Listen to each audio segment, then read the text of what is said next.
पश्चिम बंगाल के राज्यपाल श्रीमान जगदीप धनखड़ जी, केंद्र सरकार में मेरे सहयोगी मंत्री श्री धर्मेंद्र प्रधान जी, देबाश्री चौधरी जी, सांसद दिव्येंदु अधिकारी जी, विधायक तापसी मंडल जी, भाई और बहनों, आज पश्चिम बंगाल सहित समूचे पूर्वी भारत के लिए एक बड़ा महत्वपूर्ण अवसर है। पूर्वी भारत की कनेक्टिविटी और स्वच्छ ईंधन के मामले में आत्मनिर्भरता के लिए आज बहुत बड़ा दिन है। विशेष तौर पर इस पूरे क्षेत्र की गैस कनेक्टिविटी को सशक्त करने वाले बड़े प्रोजेक्ट्स आज राष्ट्र को समर्पित किए गए हैं। आज जिन 4 प्रोजेक्ट्स का लोकार्पण और शिलान्यास किया गया है, उनसे पश्चिम बंगाल सहित को देश के आधुनिक और बड़े इंपोर्ट एक्सपोर्ट सेंटर के रूप में विकसित करने में भी मददगार सिद्ध होंगे। साथियों, गैस आधारित अर्थव्यवस्था आज भारत की जरूरत है। One nation one gas grid इसी जरूरत को पूरा करने का एक महत्वपूर्ण अभियान है। इसके लिए पाइपलाइन नेटवर्क के विस्तार के साथ साथ नेचुरल गैस की कीमतें कम करने पर भी फोकस किया जा रहा है। बीते सालों में ऑयल और गैस सेक्टर में कई बड़े सुधार भी किए हैं। हमारे इन प्रयासों का परिणाम है कि आज भारत पूरे एशिया में गैस की सबसे ज्यादा खपत करने वाले देशों में शामिल हो गया है। इस साल बजट में देश ने स्वच्छ और सस्ती ऊर्जा के लिए हाइड्रोजन मिशन की भी घोषणा की है, जो क्लीन फ्यूल के अभियान को सशक्त करेगा। साथियों, 6 साल पहले जब देश ने हमें अवसर दिया था, तो विकास की यात्रा में पीछे रह गए पूर्वी भारत को विकसित करने का एक प्रण लेकर हम चले थे। पूर्वी भारत में जीवन और कारोबार के लिए जो आधुनिक सुविधाएं चाहिए, उनके निर्माण के लिए हमने एक के बाद एक अनेक कदम उठाए।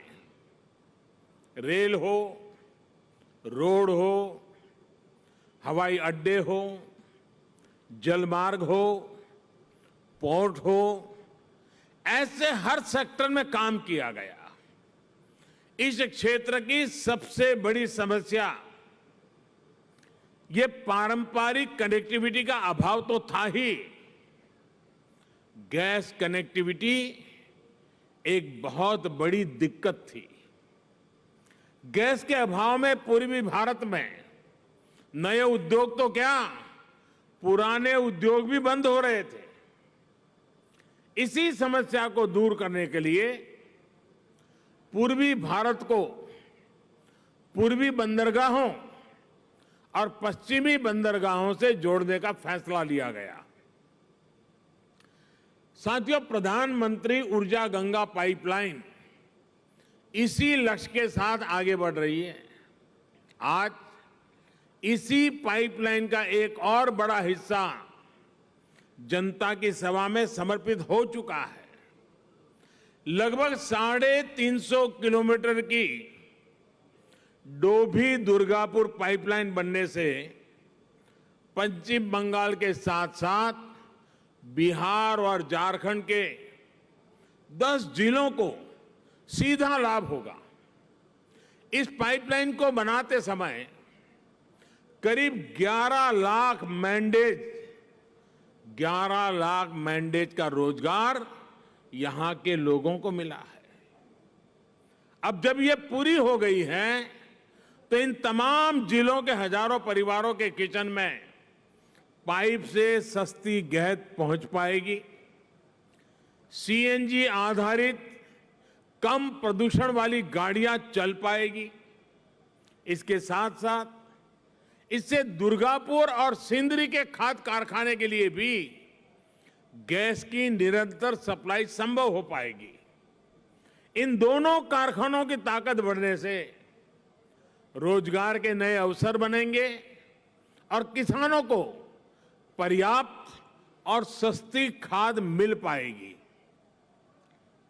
मेरा गेल और पश्चिम बंगाल सरकार से आग्रह रहेगा कि जगदीशपुर हल्दिया और बोकारो धामरा पाइपलाइन के दुर्गापुर हल्दिया जंक्शन को भी जल्द से जल्द पूरा करने का प्रयास करें।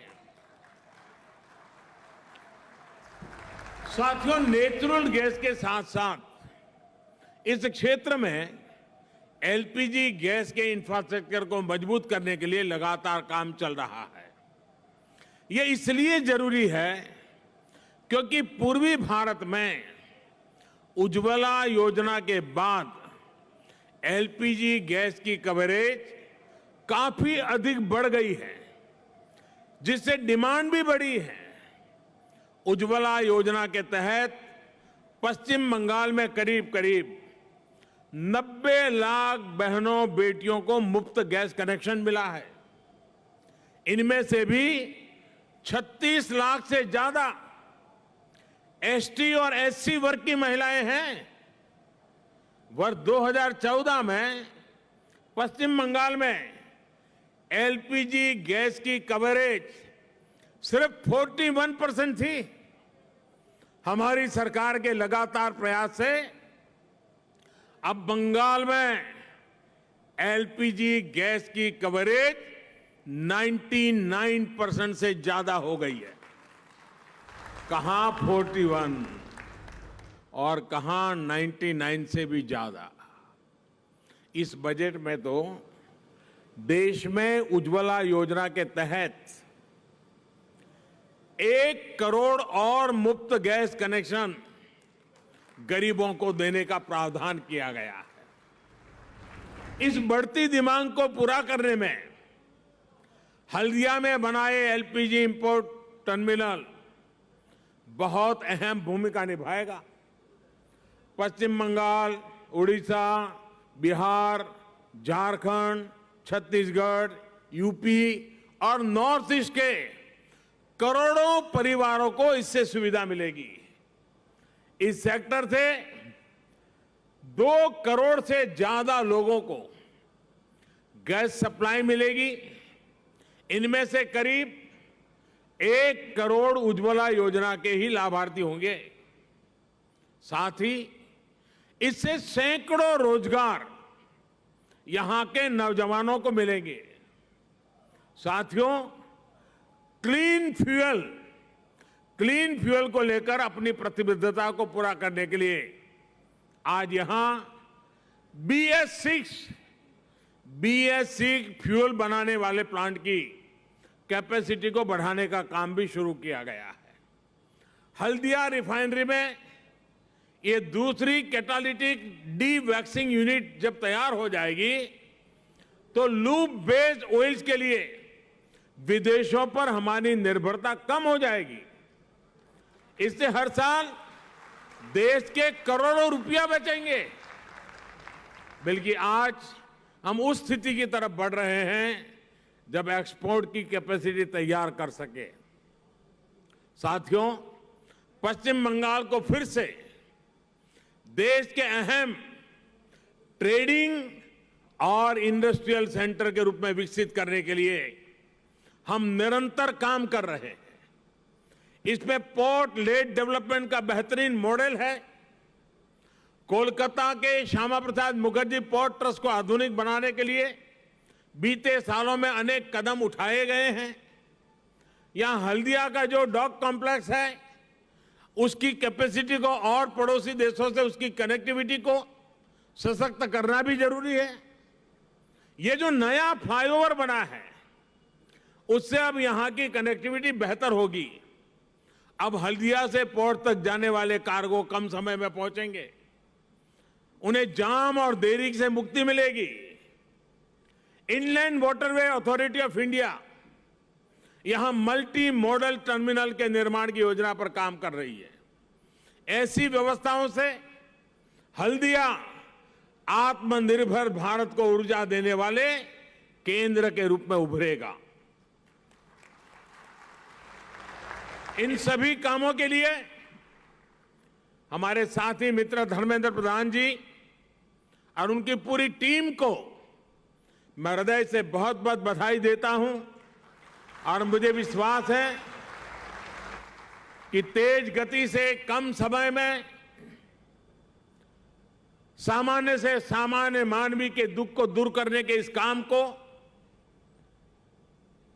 बहुत ही यशस्वी ढंग से ये टीम पूरा कर पाएगी, ऐसा मुझे पूरा विश्वास है। अंत में फिर एक बार पश्चिम बंगाल और पूर्वी भारत के सभी राज्यों को इन सुविधाओं के लिए मेरी तरफ से बहुत बहुत बधाई, अनेक अनेक शुभकामनाएं। बहुत बहुत धन्यवाद।